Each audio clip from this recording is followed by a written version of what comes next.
पहले मैं ये पवार डायनेसिटी की गल करूँ जी मैं नैट च कड्ढी दी। हाँ ठीक है सर। अच्छा ये जी मैं ड्यूटी बारे करी थी महाराज जगदेव सिंह साड़ी जी बेसिक भूमि है मध्य प्रदेश है। अस मध्य प्रदेश के रौहने आए। उसदे बाद अस राजस्थान गए। राजस्थान के बाद महाराष्ट्र गया। महाराष्ट्र जिस जगह च ये प्लान हुई अखनूर आए वो मैं जगह दिखी फिजिकली 69 पुणे कोला 192 किलोमीटर है महाबलेश्वर। उधर कोई पिछे कोई 70-80 किलोमीटर पिछे एक 17 डिस्ट्रिक्ट है उत्थों अस रौहने आए। उत्थों महाराज जगदेव सिंह ये बेसिकली ये उत्थों की इश्तिहादी 3 भरा है।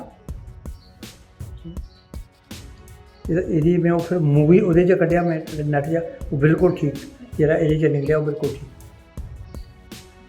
उसदे बाद वो अंबारा है। अंबारा महाराज जगदेव सिंह का और विराट का राज्य हा अखनूर के उत्थे जगदेव सिंह भी आए। हूँ अगली दंत कथा आती है कहानी आती है कि उत्थे जी तवाइफ होंगी तवाइफ नच्चने गाने वाली वो भी काली की बड़ी वक्त उनके लोग सत्त बेशक उनका प्रोफैशन बखरा हा लेकिन सत्त भी उनके कोल भी आ जी जी वो जरा लंघी उस दिन तो उन्हें झुंड कड्ढी लिया।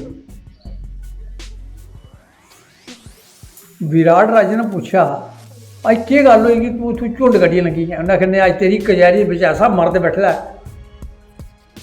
मैं उस को झुंड कड्ढिया बोले। उन्हें आखिया कि बात उन्हें आखिया वो जगदेव सिंह वो बैठा उन्हें आखिया वो भाई बैठा ये ड्यूटी च बैठा साइड में।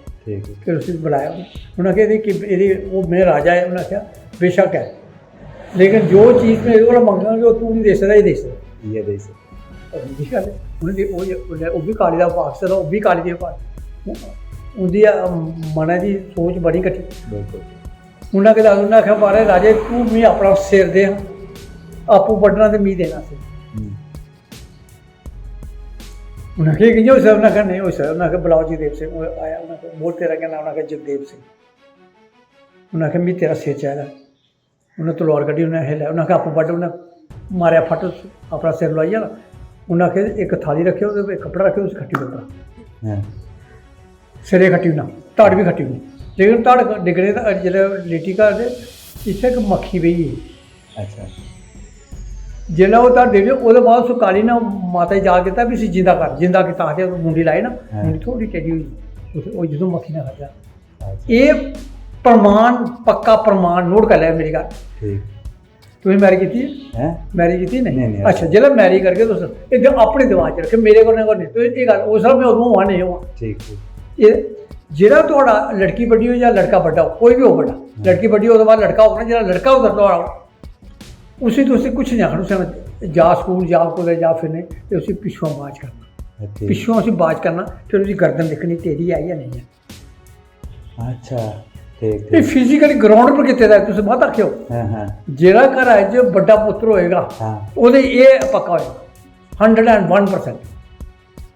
अच्छा ठीक ठीक ये जगदेव सिंह जी अदू फिर सारा पवार वंश का पवार आखते पवार बन गए पवार वंश पवारा हो गया वापस मेरी गल पकड़ी ना पवार जंदे साढ़े आखते बारे बुढ़े आखते पवार हो गया महाराज कोई जिया आना फलूस बेचता एक भाई इतने अखनूर तो दिख रहा है आना फलूस बेचता जगन्नाथ का नाम वो मरी गया 3 दिन अंदर परती जिंदा होई है 3 दिन पवारा हो गया उन्हें गलबड्डे जगन्नाथ मरना वो तो मरी गया वो फिर गलबड्डे गया बंदा आप दिखे जगन्नाथ मरे उन्हें आखिया मारे वो जगन्नाथ के काल होया 3 दिन हो वो जगन्नाथ की मैं गल करा आने आने फलूस बेचता था